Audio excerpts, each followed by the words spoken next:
last harvest ko dito. Ito ang tamor dito sa Kuwait. Yan, last na yan part harvest ko dito sa Kuwait, yung tamor dates. Yan, ang dami.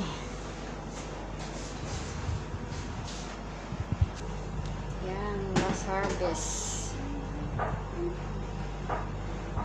Gawa candy, gawa sweet.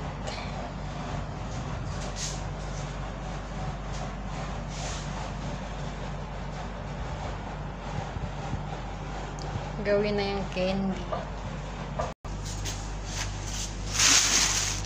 Last upload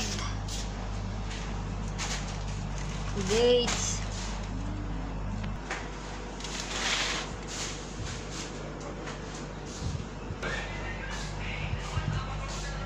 Ang dami dates.